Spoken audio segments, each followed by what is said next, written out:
माननीय सदस्यगण,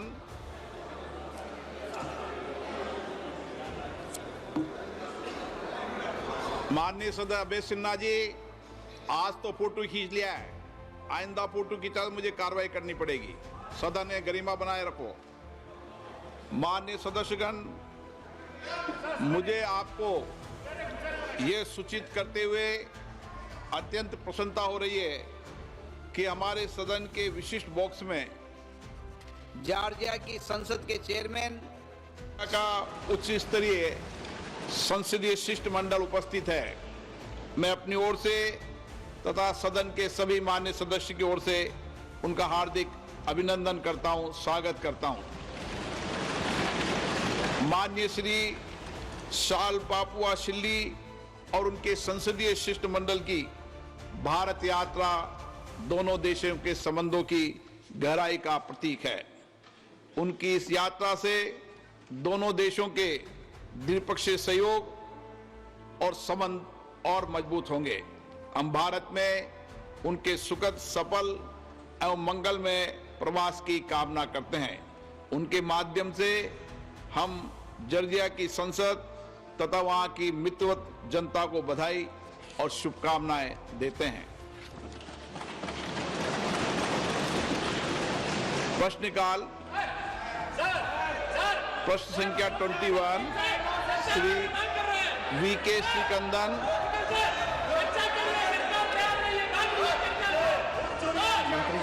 माननीय मंत्री जी, एक विवरण सभा पटल पर रख दिया गया। Question number 22 doctor D Ravi Kumar. Doctor D Ravi Kumar, माननीय गृह राज्य मंत्री जी, उत्तर सभा पटल पर रख दिया। क्वेश्चन नंबर 23 डॉक्टर कडियम काव्य। माननीय कृषि मंत्री जी, महोदय, एक विवरण सभा पटल पर रख दिया गया है। Question number 24 Shri Satish Kumar Gautam. Question number 24 अध्यक्ष जी।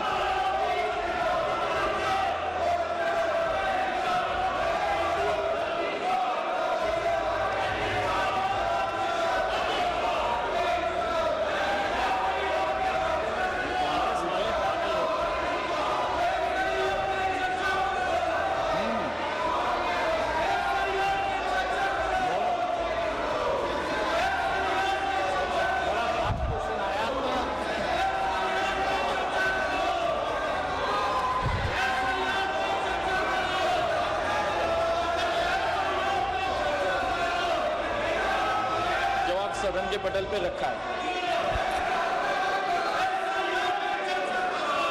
माननीय अध्यक्ष जी, मैं आपके माध्यम से माननीय मंत्री जी से पूछना चाहता हूं, वर्तमान में उत्तर प्रदेश सरकार में सहकारिता क्षेत्र में मजबूत करने के लिए अनेक कदम उठाए गए हैं, जा रहे हैं। इसी क्रम में BBSL SSL के माध्यम से विभिन्न बीजों पर क्या काम चल रहा है? माननीय अध्यक्ष महोदय, हम सबको पता है कि देश में तकरीबन 8 लाख सहकारी संस्थाएं हैं और देश में उससे सीधे 30 करोड़ लोग सदस्य के तौर पर इस सहकारी संस्था से जुड़े हुए हैं। आज इस देश की 50% से ज़्यादा जनसंख्या ही सहकारिता से जुड़ी हुई है और इसको ही ध्यान में रखते हुए हमारे माननीय प्रधानमंत्री जी ने सहकार से समृद्धि की परिकल्पना को साकार करने के लिए नया सहकारिता मंत्रालय का निर्माण किया और पिछले 4 साल से माननीय गृह मंत्री एवं सहकारिता मंत्री अमित भाई के नेतृत्व में सहकारिता क्षेत्र में बड़ी क्रांति हो रही है और रोजगार निर्मित और ग्रामीण अर्थव्यवस्था सक्षम करने के लिए, मजबूत करने के लिए बहुत सारे क्रांतिकारी निर्णय लिए जा रहे हैं। बहुत सारी पहले लाई गई है, जैसे कि हम सबको पता है कि सहकारिता का मुख्य जो घटक है वो है पैक्स, और इसी पैक्स को सक्षम बनाने के लिए बहुत सारे कदम उठाए जा रहे हैं। उसमें 3 मल्टी स्टेट सोसाइटीज की स्थापना की गई, जिसमें कृषि उत्पाद के निर्यात को प्रोत्साहन देने के लिए NCL, जैविक उत्पादन को बढ़ावा देने के लिए NCOL, और इसी के साथ स्वदेशी बीज बैंक बनाने के लिए और पारंपरिक मीठे बीजों का संवर्धन और प्रसार के लिए BBSSL की स्थापना की गई। इसी प्रकार हमारे जो सदस्य उन्होंने ये सवाल पूछा है BBSSL के संदर्भ में कि उत्तर प्रदेश में आज BBSSL की क्या स्थिति है, तो मैं आपके माध्यम से उनको बताना चाहता हूँ कि आज उत्तर प्रदेश में लगभग 4200 सहकारी समितियाँ जो BBSSL की अभी सदस्य बनी है। उत्तर प्रदेश की विभिन्न जिलों में अनेक फसलों का बीज उत्पादन किया जा रहा है। उत्तर प्रदेश प्रादेशिक सहकारी फेडरेशन के साथ अन्य सदस्य सहकारी समितियों के माध्यम से उच्च गुणवत्ता वाले भारतीय बीज ब्रांड नाम से बीजों का व्यवसाय किया जा रहा है। इसके अलावा कई सहकारी समितियां उनके माध्यम से BBSSL उत्तर प्रदेश कृषि विभाग द्वारा प्राप्त डिमांड के हिसाब से बीजों का वितरण सीधे किसानों को कर रही है। इसी के साथ मूंगफली हो, गेहूं हो, मसूर हो, चना की फसलों का बीज भी राज्यों में उपलब्ध किया जा रहा है। अध्यक्ष जी, आज देश में BBSL की कार्य पद्धति क्या है? पिछले 3 साल में इस संस्था ने क्या प्रगति की है और आगे आने वाले समय के लिए क्या लक्ष्य तय किया गया? माननीय अध्यक्ष महोदय, आज पूरे देश में हमारा मंत्रालय भारत सरकार BBSSL के प्रचार और प्रसार के लिए कार्य कर रहा है। सभी राज्यों के सरकार को साथ लेकर हम इसको आगे लेके बढ़ रहे हैं। अब तक देश में 34 राज्यों और केंद्र शासित प्रदेशों ने कुल 33,750 सहकारी समितियां BBSSL की सदस्य बनी है। BBSSL ने भारत बीज के नाम से आज तक लगभग 154 करोड़ के रुपए के बीज बेचे हैं। 18 राज्यों ने BBSSL के साथ काम करने के लिए नोडल एजेंसी को नामित भी किया है, जिनमें से 8 राज्यों के साथ अभी MOU पे हस्ताक्षर भी किए गए हैं। अब तक BBSSL ने 13 राज्यों में बीज लाइसेंस प्राप्त कर लिया है। हमारा ये लक्ष्य है कि वर्ष 2035 तक BBSSL ये विश्व की सबसे बड़ी 5 बीज उत्पादक कंपनियों से में एक बने और लगभग 25,000 करोड़ रुपए का कारोबार करने का आज हमने लक्ष्य रखा है। आज देश में अब तक 34 राज्यों केंद्र शासित में कुल 33,700 समितियां सदस्य बनी है। मुझे लगता है कि इसके माध्यम से सहकारिता आंदोलन को सक्षम बनाने का कार्य BBSSL के माध्यम से भी करने का हमारा प्रयास है।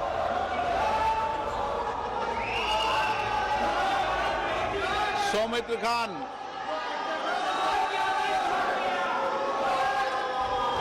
नमस्कार सर। संख्या क्वेश्चन नंबर आपका 25। माननीय मंत्री जी, माननीय मंत्री जी, उत्तर सभा पटल पर रखा गया है महोदय। माननीय सदस्य। Thank you sir. আজকে আমিও ধন্য যে বাঁকুড়া ডিস্ট্রিক্ট মৎস্য উৎপাদন কেন্দ্রে ওই রামসাগরে যেটা আছে সেটার একজন, আমিও ওই পরিবারের অংশ এবং ওখানে থাকি।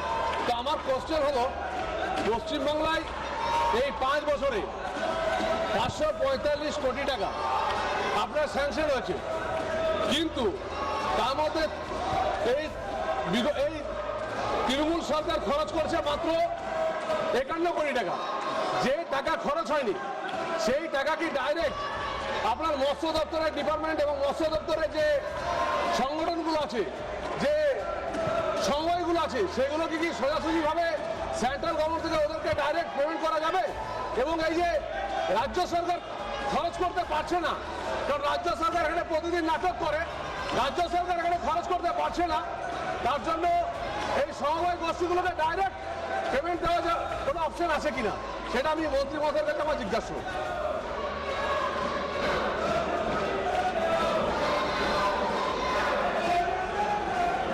সেটা আমার জিজ্ঞাসা, ডাইরেক্ট সমবায় সমিতিগুলোকে রাজ্য সরকার পেমেন্ট করতে পারবেন কিনা।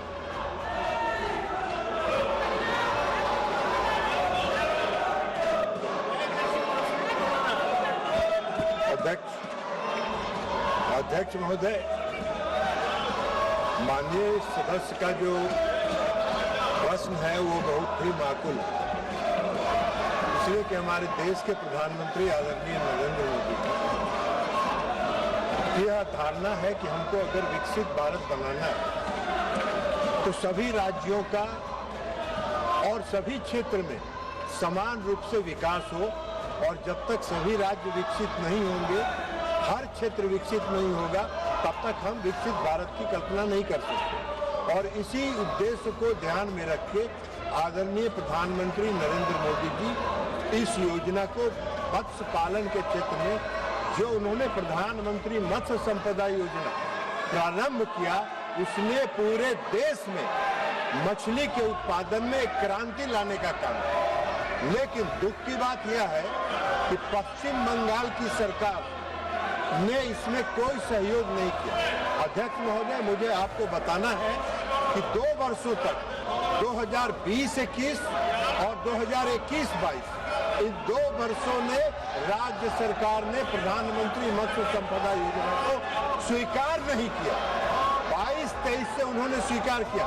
केंद्र सरकार ने पश्चिम बंगाल में जो प्रधानमंत्री मत्स्य संपदा योजना में खर्च का लक्ष्य रखा था 910 करोड़ रुपए, और उसके एवज में जब 22-23 से शुरू किया भाग लेना पश्चिम बंगाल सरकार ने, तो मात्र 221 करोड़ रुपए का ही प्रस्ताव वहां से प्राप्त हुआ, जिसमें आज तक जो राशि आवंटित की गई है केंद्रीय शेर की 221 करोड़ रुपए, उसमें मात्र 114 करोड़ रुपया अब तक जारी किया है 221 करोड़ में, और मात्र 58.51 करोड़ पश्चिम बंगाल की सरकार ने खर्च किया है। 22-23 से आज तक जो पश्चिम बंगाल की सरकार का खर्च का जो रेशियो है वो मात्र 51%। अब अगर राज्य सरकार सहयोग नहीं करेगी तो फिर केंद्र सरकार कहीं पर नहीं।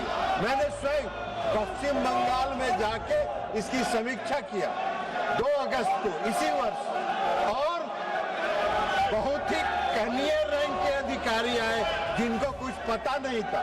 जब मैंने पता किया तो मालूम हुआ कि उच्च स्तर पर निर्णय हुआ कि भारत सरकार की किसी बैठक में सबसे निम्न स्तर का अधिकारी जाएगा। यह है राज्य सरकार का सोच।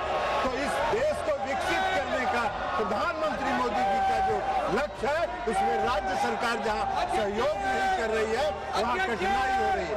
हमारी जो योजना है वो हम राज्य सरकार के माध्यम से खर्च करते हैं, सीधे तौर पर सहयोग समिति को हम नहीं देते हैं। उनके लिए FIDF है, इंफ्रास्ट्रक्चर डेवलपमेंट फंड है, वो उसका उपयोग करके आगे बढ़ते हैं। माननीय सदस्यगण, मैं पुनः आपसे आग्रह कर रहा हूं कि प्रश्नकाल महत्वपूर्ण है, आप सदन में भागीदारी निभाएं। माननीय सदस्यगण, मैं जिस तरीके का आचरण आपका देख रहा हूं संसद के अंदर, और कई माननीय सदस्य संसद के बाहर जिस भाषा का प्रयोग संसद के लिए कर रहे हैं, वह न संसद के लिए हित के लिए न देश के हित लिए है। अगर उनके राजनीतिक दलों की यही परंपरा है तो देश देख रहा है संसद के अंदर विरोध असहमति लोकतंत्र में होती है, लेकिन मर्यादा बनाए, शालीनता बनाए और हमारे प्रयास से संसद की मर्यादा गरिमा ऊंची हो। मैं हमेशा हर मुद्दे पर, हर विषय पर आपको पर्याप्त समय, पर्याप्त अवसर देता हूं, लेकिन मेरा आपसे आग्रह है, दुनिया का सबसे बड़ा लोकतंत्र जो दुनिया के अंदर मार्गदर्शन देता है, हमारी संसद की मर्यादा परंपरा भी उच्च कोटि की होनी चाहिए और विशेष रूप से आपका व्यवहार और आचरण संसद की मर्यादाओं के अनुरूप हो, ये मेरा आपसे आग्रह है। सदन की कार्रवाई आज 12 बजे तक के लिए स्थगित की जाती है।